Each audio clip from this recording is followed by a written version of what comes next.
Today's guest is someone I know well and just think is super cool.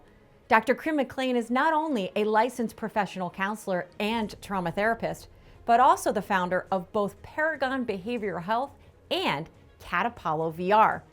Kryn blends heart innovation and leadership to reimagine what therapy and education can look like. She uses immersive virtual reality to expand access, build real-world skills, and lift lives. She's smart, bold, and always lifting people higher. Welcome, Dr. Kryn McClain. I'm thrilled that you are here today. Well, thank you for having me. Yes. So what do you think of the podcast space? You've heard about it, now you're here. This is just so cool. It just radiates Karen and everything I know you stand for. So Yeah. the podcast room is just fantastic. Excellent. Yeah. Well, I'm so glad to hear you're here, and I have some questions for you. Now, Okay. we know each other fairly well, but I actually don't think I know the backstory behind you becoming a doctor, and I would love for you to share with me a little bit, like how did you end up there on your path? Yeah, so I was working at a company where I felt like I was kind of out of my depth. So when we go to school to become therapists, we don't learn how to become leaders. We learn how to become therapists, but ultimately, once you become a really good therapist, you tend to gravitate towards a leadership position. Interesting. So I was hired for a leadership position, and I felt as if I just didn't know what I was doing.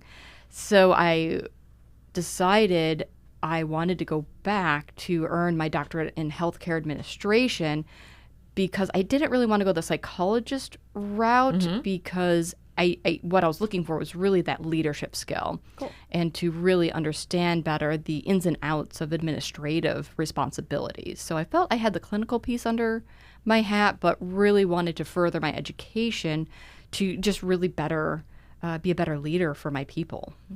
And rewinding, so that makes a lot of sense. And actually, knowing you and the business you've created and the entrepreneurial spirit you have, I think that's such a great setup for you to be able to do what it is you've done. Was there anything inspiring you as a child to want to become the therapy route, to be able to do that piece of it? Sure. So my mom was a therapist for over 40 years. Actually worked for us for quite a while before she retired for maybe the third time. So, growing up, just really seeing, my mom helping people, and that just really got ingrained at an early age. So I think, once I, graduated undergrad and was struggling, 2006 due to the great recession or whatever I was going on at the time. Something every so many years. Yeah, so many years as a millennial. So decided to go back to school because my undergrad just wasn't going to cut it. So decided to follow in those footsteps and was fortunate enough that I earned a scholarship and a free ride to go to St. Bonaventure University. So I was able to earn my master's degree without furthering debt. So I found a nice pathway through that. Fantastic. Now we fast forward back, I wouldn't say all the way into the future to today, but Paragon. So you again, entrepreneurial, creating a business, now you have two businesses. Tell me a little bit about what Paragon is and your journey to starting that business. Yeah, absolutely. So I when I went for my doctorate, I didn't intend to start a business. I had intended to stay with the company I was at so that I could help that company. So my wife and I decided it was time to start our family and went through the whole infertility process. And that was quite the journey. I went through a miscarriage and, 5 or 6 attempts to finally get pregnant with my son, Anderson, who's now 8. Fortunately, we share that experience. I also went through IVF, had the miscarriage, and it's rough. Quite a thing. Yeah, so you understand. So it's not only emotionally draining, it's physically draining. So, we're all excited. We finally have our baby. I take my maternity leave. I come back to work, and I essentially get a pink slip that my position has been eliminated. Oh. And I was just so blown by that because I had always received, great marks. I was building the program. I was clinical. I was revenue producing. It just didn't make any sense. And, quite honestly, I was enraged, that this was okay and this was acceptable and this is just business. So I decided, well, how do businesses start and why can't I just do it then? And so I, rallied a partner, and that's exactly what we did. And we started out thinking we were just going to be in private practice, and we grew it to 80 people. So fantastic. That's kind of where we're at today. And you channeled some anger from a moment and processed it and turned it into something awesome, Yes. which is fantastic. Yeah, nothing like a little female warrior rage to Yeah. start a business and get it going. And Channel your inner Viking. yeah, exactly. Exactly. The inner Viking was strong with us that day. So, but we rallied a lot of people. And we had a lot of people that followed us. It really resonated. And we really founded Paragon on that pillar of we need to care for our people. First and foremost, whether that means spotting when someone's about to burn out, trying to take some things off people's plates, spotting the overachievers who are doing too much. So it's not just, lifting people up that are down, but also protecting those people who are up from falling down. And I actually think this is a lead into something I know you're working on, because I think it's really interesting, that whole concept that you just talked about paying attention to your people and taking care of them. And, again, we know each other well, and we know each other's businesses well. So I wholeheartedly believe that people are the most important part of our businesses, and it's our job to take care of them and to set them up so awesome people can be awesome in an environment that they can thrive. Yeah, exactly. Now, I know that you've been working on some content, some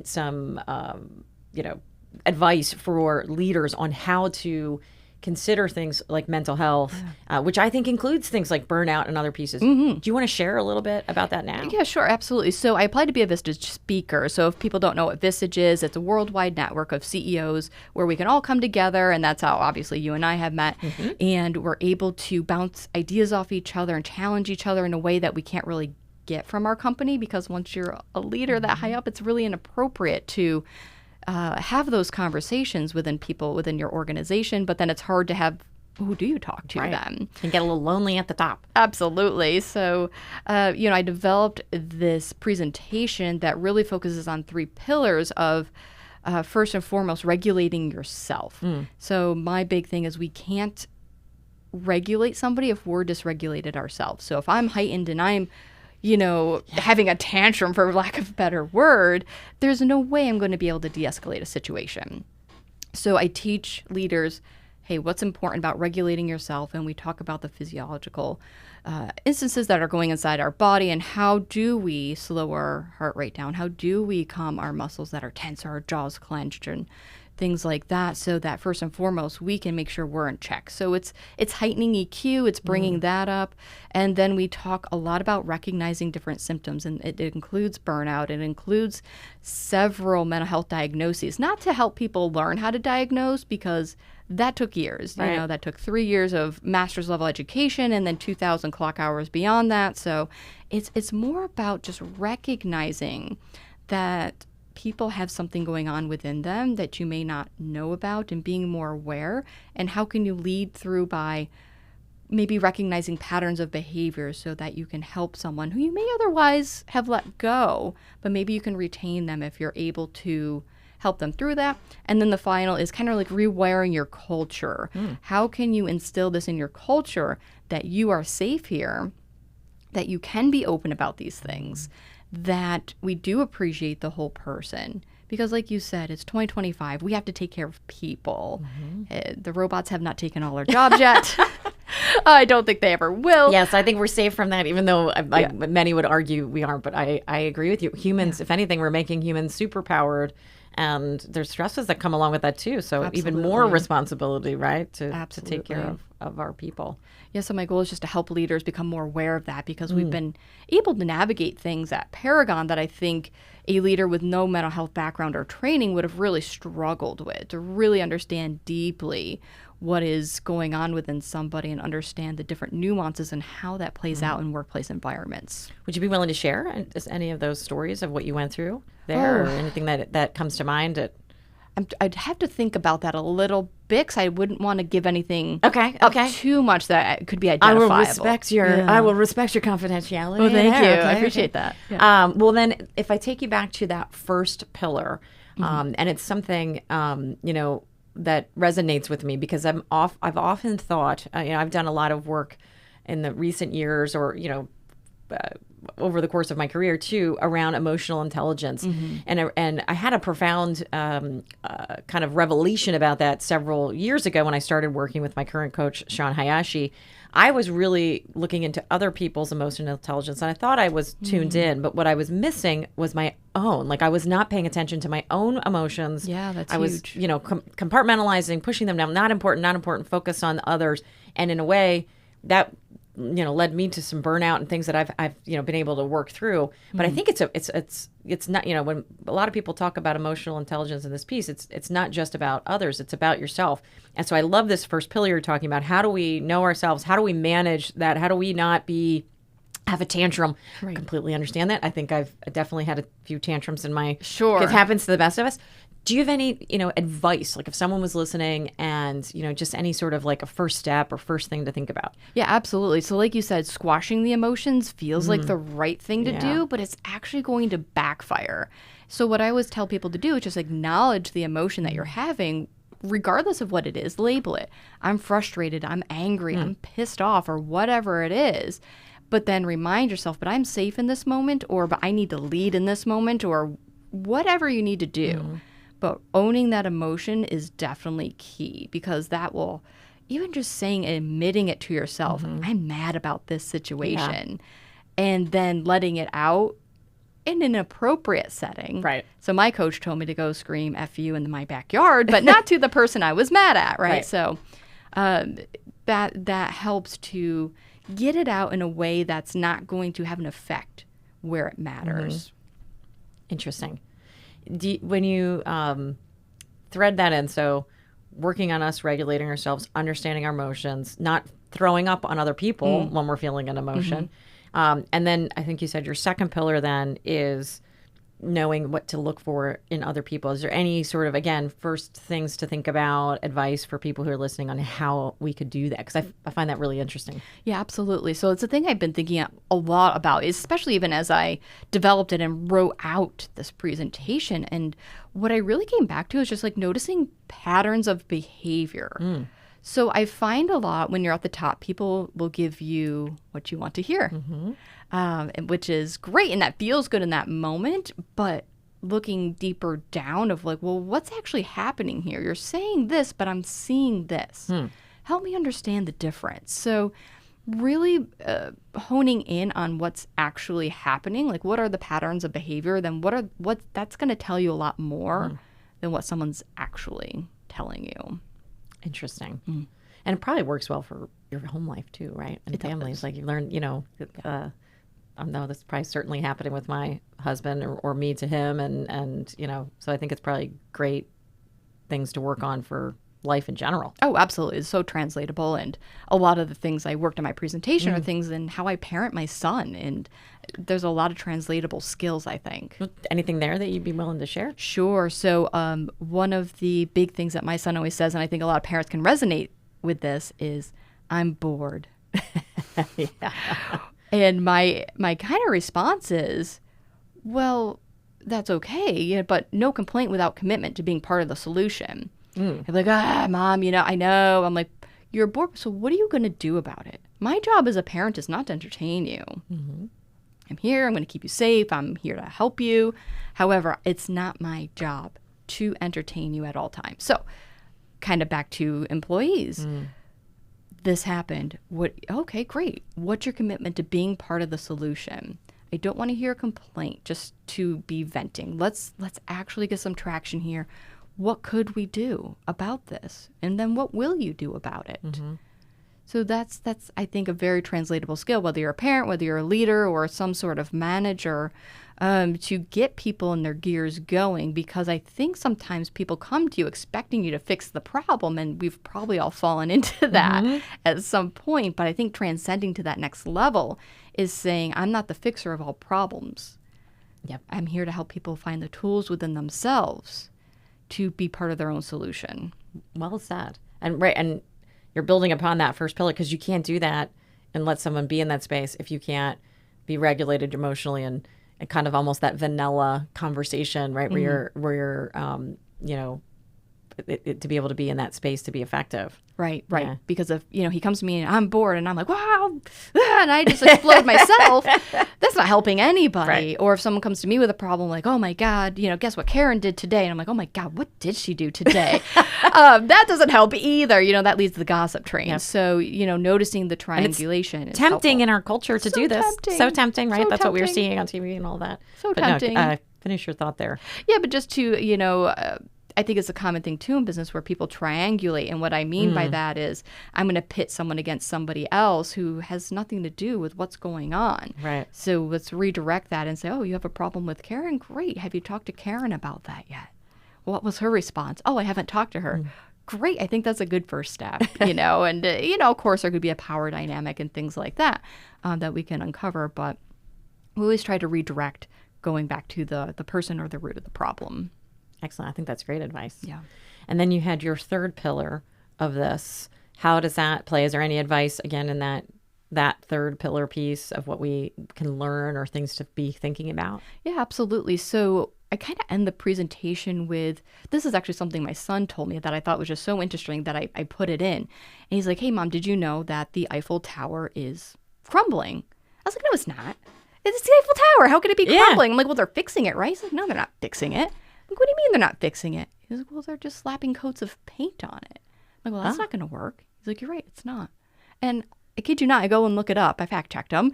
And he's right, it is crumbling. Oh, so interesting. And they're just slapping a coat of paint on it. Eventually it will fall if they don't actually make some structural changes. So I kind of challenge the group and say, are you going to slap a coat of paint on this? Or are you going to make some structural changes in your company to make it aware that this is a safe place to be you, be yourself, lower that stress so that people can come in and perform well? So that's kind of a big thing of culture. It's like how it starts at the top. So if you as the leader are not willing to put in that time and those actual structural changes, whatever that might mean for your company, it's going to look different. It's just a slap of paint Right. on something that's falling apart. So that's kind of the visual image that I tend to leave groups I think with. it's great. Well, and we know culture is so important and we have to be intentional about it. There's lots of aspects that go into it, but trying to be a place where people feel safe enough to speak up and to say things, right? Like it's so necessary and really can be a competitive advantage, not only being the right thing to do, to have a place where people can thrive, right? Yeah, absolutely. Excellent. Well, leading on to your other business, which is super cool. We both love technology, and we have dorked out a little on Oh yeah. on VR. So many times. I think I'm slacking in my VR playland recently. Tell me a little bit about Cat Apollo and how you are taking technology and applying it to behavioral health and the other aspects that you're working on. Yeah, absolutely. So we created this platform and it's very much like a Netflix or a Hulu or any streaming service, and it's all categorized. And we've made about 200 learning modules that are focused on different areas of behavioral health to help, whether that's helping clients or helping patients or employees to have a session in VR with a therapist or somebody so that you can learn the skill more deeply. Because what we're finding in the research is when you learn in VR, you're learning 4 times faster and you're likely to retain it 75% better. That's significant. That's huge. Yeah. So as opposed to just talk therapy where maybe a kiddo is disengaged or a teenager doesn't really want to go to begin with, but then they're handed, hey, well, this place uses virtual reality. Would you like to try a module? And it gets them to open up. So it gets them wanting to come to therapy. And that's the goal. It's the goal to augment what you're already doing. And then kind of the second branch that we've more recently dived into is helping businesses make their own custom modules so that their learning and their training can be stickier. Because what we heard was, well, we have these PowerPoints and no one's retaining the information, and it's kind of important they do. I'm like, well, how important? Well, if we don't do this right, people are either going to fall in our hospital or they're going to get hurt on a machine or, we're going to lose money in the process because now we have to redo something in an assembly line or something of that nature. So we're trying to find companies who are caring about the detailed and getting it right the first time. So you're not retraining because that wastes manpower, woman power, and energy in the actual training, but how can we accelerate that learning so maybe the in-person time is cut down so that we can shorten the learning curve and help people accelerate? I think it's great. Now we've done some work with you on this, which has been really awesome. And I've seen some of the modules. What I find if we go to the therapeutic level where you're using it, I think it's really interesting the way you're incorporating it in, and then having the backing of, your education and your team to be able to put together those modules. I think it's really special, for sure. And then for those of us in business who are also tapping into, right now, we're getting that same backing, because I feel like you've got deep knowledge in how to teach these things, right? Yes. Like there's definitely I know there's a methodology behind it, Right. But I don't know if there's anything to share on that, because I find that really interesting, and as someone who's using it, making it way more effective than just trying to put together something on your own. Right, yeah, absolutely. So we use an ADDIE model. So it kind of, you've seen this in our storyboards that we've presented to you, where we really dig deep into, okay, well, what's the goal? What's the purpose of this learning module? Yeah. And what are the objectives here? So then we break it down in a storyboard so you can kind of see some of the fun visuals. Yeah. And, we've made it creative. So Absolutely. it's not just, okay, humdrum, we're going to teach you how to make a Yeti cup, or, whatever we're doing. Well, I loved our cybersecurity one my that gosh. you did, and That I was got so to be the fun. hacker at the end. It was really clever. That just blows people's minds too, that we super show cool. that, you're the hacker, and we use some voice modulation in that, and that was really fun. So yeah, we're flipping the script and we're making it fun. So we want to know, what are we going to get out of this? And then we, following up with, did it work? Were we successful in the assessment? So the clearest picture I can paint is with Penn State Health, we made a fall prevention module with them.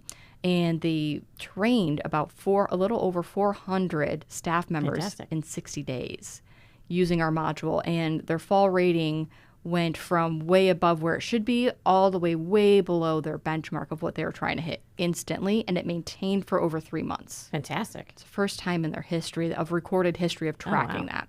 So we know it's working. We've seen it at scale. And now, St. Joe's Hospital, got to give a shout out to them. Their fall rating is almost 0. That's awesome. So that brings in a great, not only marketing for them, but on the back end, there's a lot of Joint Commission and accreditation factors that go into that, that helps perpetuate the scaling of the hospital and what they can do for their patients. Wow, that's awesome. Awesome outcome to be able to measure it to that level. Great. I mean, where else do you see VR? What else? Well, I do want to say I have done some of your soft skills and conflict resolution modules, and I think those are really great too, right? The ability. So we have, on the job training, you're doing different therapeutic people with your patients, but then also I think what's really interesting is that conflict resolution, those pieces, that safe space of being able to do it, is those soft skills. They're good for everybody, don't you think? Absolutely. So yeah, that's a big part of what we're selling into corporate. So we sell 3 pillars into them. Big on 3, I guess. I like it. I can keep it. I can keep track of it in my mind. Yeah, It's good. people remember 3s. Yeah. So for corporate, Picking up. it's the workplace conflict resolution. And I don't know if you were there that day when we had a Vistage presentation on workplace conflict, but it just really resonated that I think it was like 70 or 80% of people are never trained in workplace conflict. It's the same as our emotional regulations.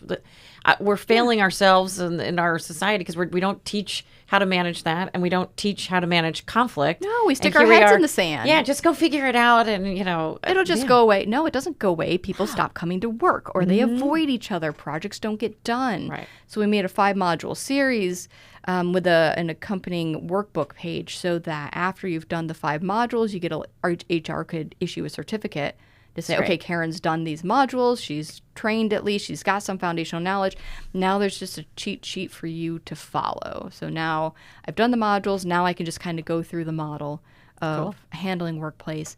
And then we also are really focused on stress reduction. So a lot of our clinical modules can be used in the workplace, because would you rather someone for 5 to 10 minutes do a meditation in a Zen garden, or wherever you want to be transported to, the beach, or we've got all kinds of things, and help them re-regulate so that we can come back feeling refreshed and ready to rock and roll. And then we do offer team bonding exercises as well in the form of our escape rooms that we've made. So Fun. that's what we're pushing for, the corporate wellness portion of it. Very cool. Yeah. Do you see any other future things you'll be getting into with Cat Apollo VR? Any other, topics or areas that are on the horizon as you, and again, maybe even share a little bit about just creating this business, right? sure. And like how you've grown it. You've done some amazing things and have quite the momentum behind you. Is super exciting. Yeah, we're really excited. So our partnership that's going to be announced very soon that we just made is with the Adeline Rose Foundation. Okay. So I don't know if you're aware of them, but they're a local non-for-profit in Berks County, started here, and they help families who have experienced a loss of a child, whether that's through miscarriage or infant death or anybody under the age of 18. So I want to give a plug to them that they help with funeral costs, they help with mental health therapy afterwards. And so we're really close with the founders, Adam and Chloe. They're fantastic people. And they came over to our house for dinner one night, and I was just like, hey, do you guys have any training needs? Yeah, like, I want to donate a module for you. As you know, they're not, cheap to make. So I was like, I don't, we're a startup. I don't have a ton that I could give you, but I can give you my time and my expertise. What do you need? And like, you know what? We are trying to make a module to help first responders understand those soft skills that you were mentioning when they come to a scene and there's a pediatric death. Because it's a big barrier in knowing what to do. Again, there's that gap in training. We know how to make sure the scene is safe and they learn that, but it's what do we do after that? So that's well into the planning phase and production. So that one's much more extensive. That's great. And we want to make sure we get the language right. So we're working with their team. We're making sure we get the nitty-gritty details correct. And then we're going to help deploy this nationwide so that EMS, police, and firefighters can have a more robust skill set that's more trauma informed to be able to go in those situations feeling confident and knowing what to do in those just terrible moments for a parent. Yeah, that's exciting. That's really great work you're doing there, and certainly will have a huge ripple effect and impact. Yeah, we're really hoping so. So we're excited to partner with them on that, and they're going to be announcing that soon. So I think it's safe to say that's well, we can make sure through. we link to them as well in please our podcast notes. Also, is there any other innovation out there that you think is going to be shaping, behavioral health and wellness or business health and wellness? I do think health and wellness in general has become something that we're all more aware of as leaders in business. Yeah. Any other trends or things that you are seeing? Certainly seeing the trend of, hey, is AI appropriate and that sort of thing. And I'm very hesitant to say that's ever going to replace a therapist because I don't think it can ever provide that genuine warmth or nuance that a person can. So I think it's quite dangerous to kind of dip your toe in. I think there's a lot of ethics that haven't caught up to the use of AI yet. So if anything, I'm seeing a lot more stress and anxiety perpetuated, not necessarily because of AI, but just the general, world. I think social media is just skyrocketing, and I think that has a big play in it. The pace of change, right? I mean, you could even say that the technology can send us to stress out because we're trying to keep pace and see what's going on. There's so much rapid change in technology happening, right? And rapid change in general in the world, right? What do you do to calm your anxiety and all of these things? What is the Kryn tips? Yeah, really. I think it's just finding what works for you. And what works for me is I'm constantly reading a book or, spending time with my family and things like that. So making sure I get enough sleep, which is hard. As you know, my son's not the best sleeper. My little one, we have a 1.5-year-old too. So we had an early 4 a.m. wake up call today or 4:15. I don't know. It's all a blur now, but you just kind of learn to live through it. But yeah, to de-stress, definitely, finding those things that bring me joy. And for me, it's okay. I maybe can't do all the things I used to be able to do at this stage, but knowing this isn't forever. This is a stage of my life where it's a little tougher because we've got a little one, and as he grows, we'll be able to layer those things back in. So if you're someone who's going through a transition and maybe you're not able to do all the things you used to be able to do, can you think and frame it as temporary and then slowly layer it in and not try to push it all in at once? Can you just do one thing? So small incremental sort of upgrade or integration of something that brings you joy or gives you that opportunity to unplug, perhaps even too. Are you a big unplugger as well, or do you? Yeah. Okay. Yeah, absolutely. Try to put the phone down, and if I could get rid of the phone, I would. But too much of my life is on it at this point. I'm like, now my books are on it too, so I could never fully get rid of it. I got to pick up my Walmart order today, and my app is on there. So it's like it's just so ingrained in our lives, and I think about that a lot. So one thing I did do is I did buy this phone. It's called a tin can phone. Okay. And what it does, it hooks up to your internet. So it's not a real phone line. It runs off your internet so that my son can make phone calls for people I approve. So I have to program it so he can call his Nana and Papa. He can call his aunt. He can call Very cool. Domino's Pizza and order a pizza, because I think a big skill that we're seeing that got skipped in the last generation is knowing how to have conversations. So I was like, let me try this. So it's coming in December, so I'll let you know how it works out. Oh, yeah. But That sounds great. I'm really excited to bring back that feel of the 90s of someone's calling the home phone. Yes. Who is it? And now telemarketers can't call it because only people who can call in are people I say that's approved.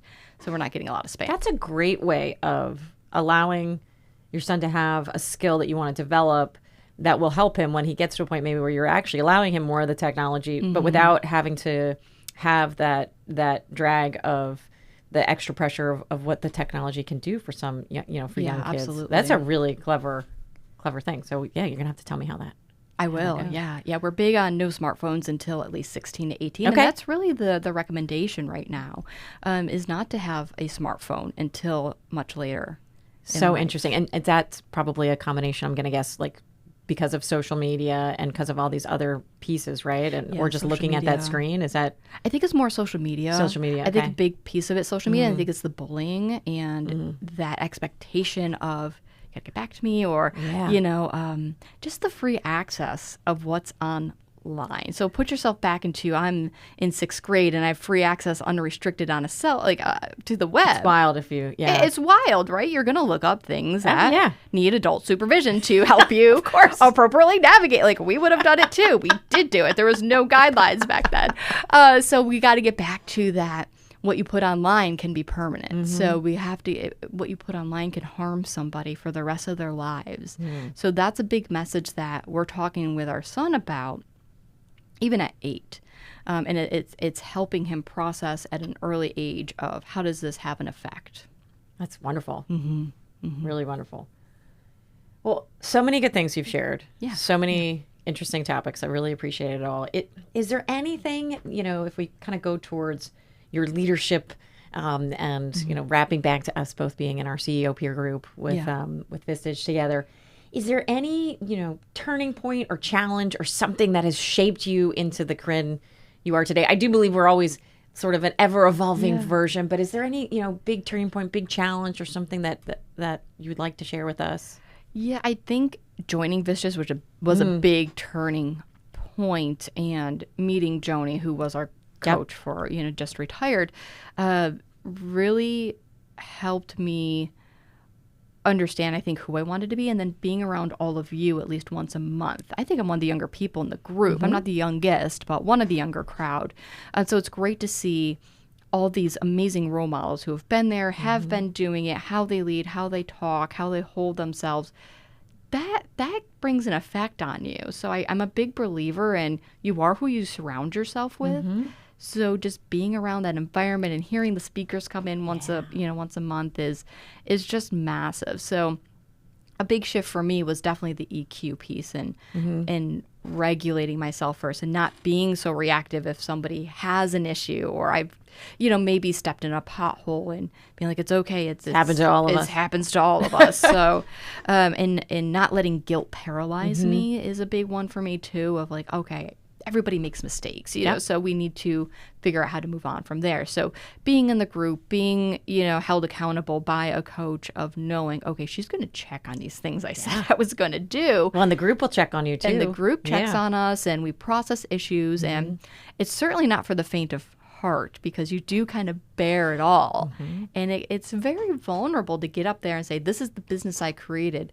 Give me your feedback. Yeah. That opens you up, and that, I think, toughens you up too. Yeah, well, it goes back to that original beginning of our conversation, being able to tell yourself the truth and being able to hear the truth, or at least different perspectives, and being open to that. That's we have to cultivate ourselves. I think our reptilian brain does not like that, right? It's a skill that we have to cultivate. That's a good point too, because I think a lot of people are like, well, I want to be wired for happiness. Like, well, we're wired for survival. Yes. Right? That is a skill that we have to learn if we want to feel different. So you're exactly right. So our brain is like, oh, survival, fight or flight or freeze. but we have to learn, like, wait, hey, a lion's not chasing me right now. Or, I'm just in a boardroom. Death is not imminent. It's Death just is not imminent. It's just a tough conversation. Right. I'm okay. I am safe. Right. So, okay, that kind of irked me, but I'm safe. So calm your nervous system down first and foremost so that you can react in a way that is clear, calm, and in control. Interesting. Yeah, I think, all this stuff is good, and contemplating on whether you're a CEO or you're leading a company or you're leading a group, finding a peer group where you have a chance to be outside of your organization, whether it's friends, right? Or I think they've talked in longevity now, right? It's your relationships that was one of several key factors in living a long and high quality life. And that, I think we get that. We're fortunate enough to have that through the Vistage peer group. I think there's other types of peer groups out there, even for people who are not necessarily at leadership level. And I think we can also kind of take that same reflection and do that in our personal lives. I know I have a group of women I try to get together with on a regular basis, right? Kind of emulating those people who you've cultivated they're willing to tell you, the truth and we're listened to you. So when you need to go in the room and you need to scream, you have people you can do that with who love you and will, be there for you and pick you back up and dust you off and say, okay, now go get them. Yeah. I love that. Yeah. Well, I'd love to wrap up with my final question here of, what is lifting you right now? Like, what is lifting Kryn today? What is, what's the lift happening in your moment today? Sure. I think, the first thing that comes to mind is my son just started piano lessons. Oh.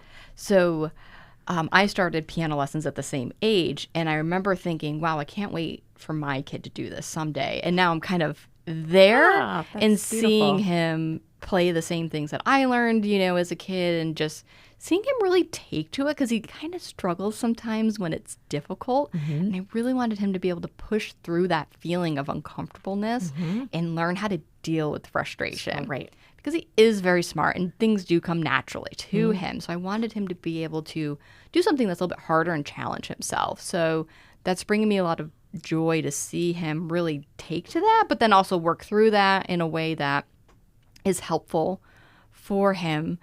And then I guess just seeing my other son just kind of come alive with his personality. And how old is he now? He's a year and a half now. Oh, really? Yeah. Oh, wow, that went fast. It did. Oh, goodness. Yeah, so he's just a little spitfire, and fun. Just seeing his personality, and somehow everybody ended up being left-handed in the house except for my wife, so it drives her nuts. And That's it's just hilarious. So I just love that for us. We're a left-handed household, so that's so fun. I'm just going to switch all the scissors one day and just see what happens. So it's just great. So, we're really focused on our immediate family and just, we don't have any family in the area. And so we really have to bond as a unit to be in this together, to help our boys be healthy and live great lives and, help them be able to work through things. So it's great to see all of that kind of coming together. Yeah. You're such a great role model of, you have two businesses, you are doing all these things, but you are making time for your family. I think you and I understand, like, we're the only ones who control our schedule in the end. It's us, right? We have to make the choices. And if we want to be present, we have to decide how we're going to spend our time. And sometimes that means putting work aside and making family the priority, right? It's all a choice. I think you're an amazing role model on how to do that and be able to enjoy those moments of piano with your son and the other pieces, which is fantastic. Right, because I think as women in business, too, we have this higher expectation of being good businesswomen, but then also being good mothers. And I don't know if there's that same societal pressure on men, but there certainly is for women. So it's being able to balance that and trying to include them and involve them as much as possible. And just, the other day my son asked me, was it hard to start a business? I was like, yeah, it's hard. You don't really have anyone to kind of help you. There's no one above you.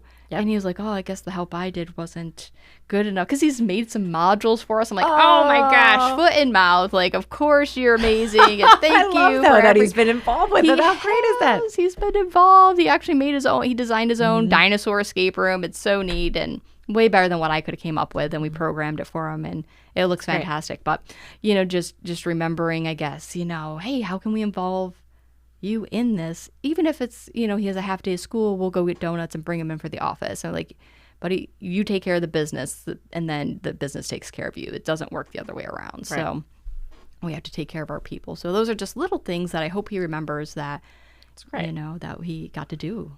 And with all us. doing it, we don't have to be superheroes, right? We don't have to do it all. We can find ways to integrate our family into our business lives. We can find ways to ask for help. Like, I have someone who helps me with my laundry, so I don't have to spend my weekends doing my laundry. Right. And it's amazing. It's the best gift ever.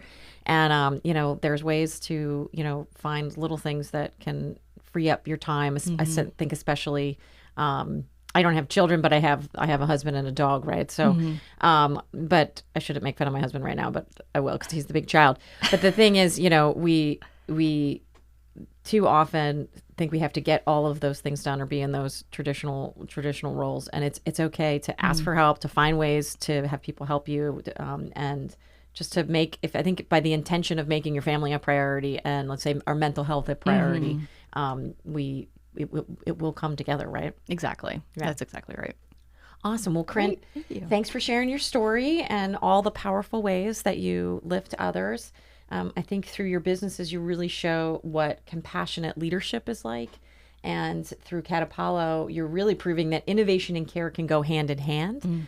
That you're able to create breakthroughs for therapy, education, and training. Such a cool combination. And really reminding us that mental health, technology, and leadership, they aren't all separate lanes, right? They don't have to be, and they can connect and lift people higher.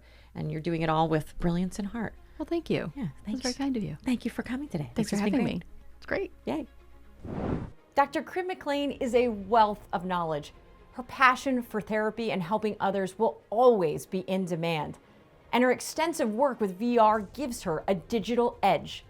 To find out more about Kryn's work, see the show notes below. Be sure to subscribe and always lift.